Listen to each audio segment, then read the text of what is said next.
அஸ்ஸலாமு அலைக்கும் வரஹ்மத்துல்லாஹி வபரகாத்துஹு. தமிழக அரசினுடைய முதலமைச்சருக்கான அரசியல் பிரிவு தனிச் செயலாளராக ரத்தன் பண்டிட் என்பவரை நேற்றைய தினம் தமிழக அரசு நியமனம் செய்தது. அது நம்ம எல்லாருக்கும் தெரியும். அந்த நியமனத்திற்கு பிறகு எதிர்க்கட்சிகள் மிக கடுமையான கண்டனம். இன்னைக்கு சட்டப்பேரவையில் கூட பலரும் அதை எதிர்த்து, அந்த நியமனத்தை எதிர்த்து மிக கடுமையாக கண்டித்து அதுல கண்டனத்தை பதிவு செய்திருக்கிறார்கள். அதுவும் நம்ம எல்லாருக்கும் தெரியும். அதன் பிறகு அந்த நியமனத்தை தமிழக அரசு வாபஸ் பெற்றுவிட்டது. இந்த நபரை, அந்த ரத்தன் பண்டிட் என்பவரை நாங்கள் அந்த பொறுப்பிலிருந்து விலக்கிக் கொள்கிறோம், அந்த உத்தரவை நாங்கள் திரும்ப பெறுகிறோம் அப்படின்னு சொல்லிட்டு திரும்ப பெற்றுக்கொண்ட செய்தி வரைக்கும் நம்ம எல்லாருக்கும் தெரியும். இதுல நம்ம ரொம்ப எச்சரிக்கையோடு கவனிக்க வேண்டிய விஷயம் என்னன்னா, எப்படிப்பட்ட ஒரு முதலமைச்சரை தமிழகம் தற்போது பெற்றிருக்கிறது என்பதை நம்ம ரொம்ப ரொம்ப கவலையுடனும் ரொம்ப எச்சரிக்கையுடனும் நம்ம இந்த இடத்துல நம்ம பார்க்கணும். அவருக்கு இந்த ஜோதிடத்தின் மீது அபார நம்பிக்கை இருக்கிறது. இந்த முதலமைச்சர் எப்படிப்பட்ட முதலமைச்சர் நம்ம கிடைச்சிருக்காருன்னா, அவர் ஜோதிடத்தை நம்பி எல்லாத்தையுமே செய்யக்கூடிய ஒரு நபராக இருக்கிறார்.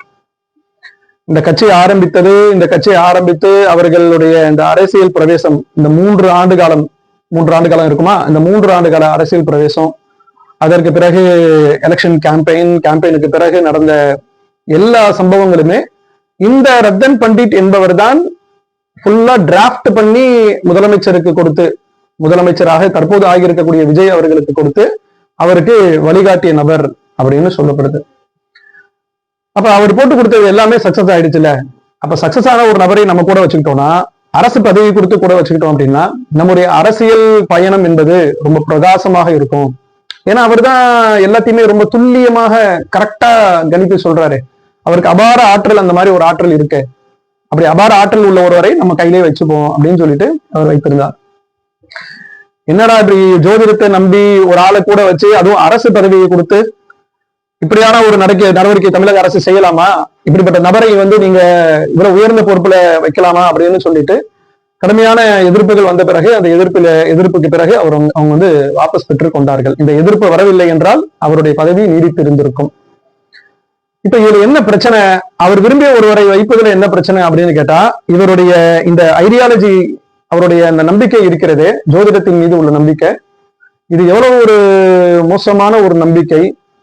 எந்த ஒரு காரியத்தில் ஈடுபடுவதாக இருந்தாலும், எந்த ஒரு திட்டத்தை முன்வைப்பதாக இருந்தாலும், ஜோதிடருடைய ஒப்புதல் இல்லாமல் இவங்கள மாதிரி ஆட்கள் எப்படி இருப்பாங்க அப்படின்னு கேட்டா, அந்த அளவுக்கு முழு நம்பிக்கையில போய் விழுந்துட்டாங்கன்னா, இந்த கடவுள் நம்பிக்கை மாதிரி எல்லாம் கிடையாது.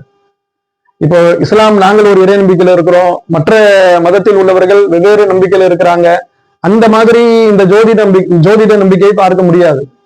அவங்க கடவுளை நம்புறாங்க அப்படின்னு சொன்னா அவர்களுக்கு அதுதான் கடவுள் என்று கற்பிக்கப்பட்டது. அந்த நம்பிக்கையில அவங்க வராங்க. கடவுளே, இப்ப நாங்க எப்படி இறைவனிடத்துல கையேந்தி பிரார்த்தனை செய்யறோமோ அது மாதிரி அவங்க கடவுளை நம்புறாங்க. இந்த கடவுள் நமக்கு செய்வார், நமக்கு காசு கொடுப்பாரு, நம்ம கஷ்டத்தை போக்குவாரு, நம்முடைய தேவைகளை கேட்பாரு, செய்வார் அப்படின்ட்டு ஏக இறைவனை வணங்கக்கூடிய இஸ்லாமியர்கள் என்ன நம்பிக்கை வைத்திருக்கிறோமோ இதே மாதிரி நம்பிக்கை அவங்க வச்சிருக்கிறாங்க. இது எல்லாமே சிமிலரான ஒரு நம்பிக்கை. ஒரு இறைவனை நம்பக்கூடிய நம்பிக்கையில் எப்படி இருக்குமோ அதே மாதிரியான நம்பிக்கை தான் அதுல இருக்கும். ஆனா ஜோதிட நம்பிக்கைன்றது அப்படி இல்லை, முட்டாள்தனமான ஒரு நம்பிக்கை. நான் இத்தனை மணிக்கு இறங்கலாமா அப்படின்றத ஜோதிடர் சொல்லணும். நான் இந்த நேரம் சட்டை போடலாமான்றதை ஜோதிடர் சொல்லணும். என்னுடைய வண்டி வாகனத்துல பயன்படுத்துற இந்த நம்பர் சரியான நம்பர் தானா, இல்ல நம்பரை மாத்தணுமா, ஜோதிடர் சொல்லணும். என்னோட பேர், நான் வச்சிருக்கிற பேரு, இந்த பேரு சரியான பேரு தானா, ஜோதிடர் சொல்லணும். உன் பேர்ல விஜய்ல ஒரு ஏ இருக்கு, அல்லது ஒய் ஒரு ஒய் இருக்கு, அதுல ராசி இல்ல, அதுல ஒரு பிரச்சனை இருக்கு, டபுள் ஒய் போடு அப்படின்னு சொன்னா டபுள் ஒய் போடுவாங்க. நீங்க பாருங்க, கெசட் ஆபீஸ்ல நேம் சேஞ்சுக்காக போய் உட்கார்ந்து இருக்கிறவனா எதுக்காக போய் உட்கார்ந்து இருக்கிறான்? வச்சா அவங்க அப்பா அம்மா பேரு தப்பா வச்சுட்டாங்கட்டா, பேரை மாத்தினா தனக்கு நல்லது நடக்கும். எல்லாத்திலுமே பார்ப்பார்கள், எல்லாத்திலுமே நல்லது கெட்டது பார்ப்பாங்க. ஒரு நல்ல காரியம் நடக்கணும்னா அந்த நல்ல காரியத்தின் பக்கம் விரைந்து சென்றாதான் அந்த காரியம் நடக்கும்.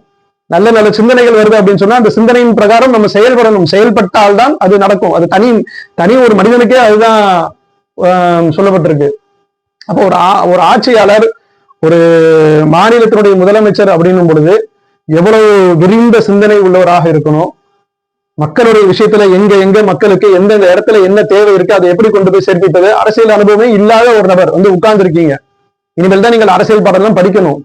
தமிழகத்துல என்னென்ன மாதிரியான பிரச்சனை இருக்கு, எந்தெந்த மாதிரியான மக்கள் பிரச்சனைக்கு, எந்தெந்த மாவட்டங்களுக்கான பிரச்சனைகளை எப்படி சரி செய்யறது, அதெல்லாம் இனிமேல் தான் நீங்க படிக்கவே போறீங்க.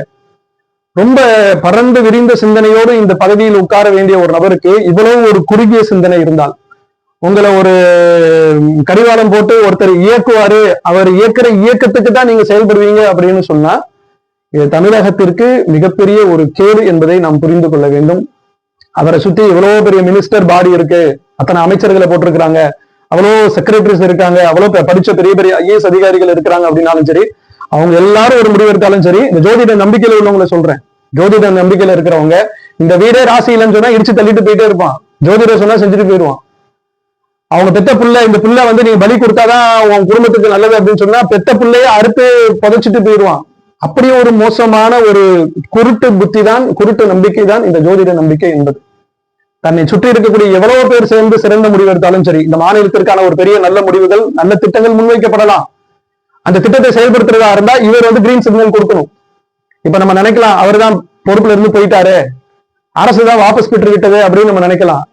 அரசினுடைய பதவியில் இருந்துதான் அவர் வாபஸ் பெற்று இருக்கிறார்களே தவிர, விஜய் என்கிற தனி நபர் முதலமைச்சராக இருக்கின்ற அதிகாரம் கொடுக்கப்பட்டிருக்கக்கூடிய அந்த நபர் என்ன முடிவெடுப்பார் என்பது விஷயத்துல அவர் வாபஸ் பெறல.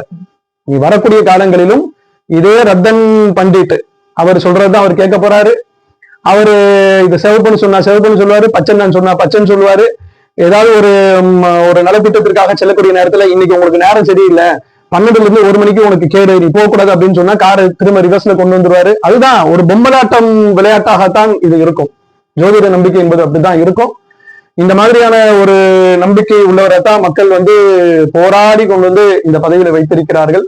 இனி வரக்கூடிய காலங்களில் இந்த அளவுக்கு ஒரு சிந்தனை இருக்கக்கூடிய ஒரு நபர் ஒரு முதலமைச்சராக இருக்கின்ற பொழுது அவருடைய மற்ற நடவடிக்கைகள் எப்படி இருக்கும், மக்கள் திட்ட பணிகளில் அவர் எப்படி செயல்பட போகிறார் என்பதெல்லாம் தெரியல, பொறுத்திருந்துதான் பார்க்கணும்.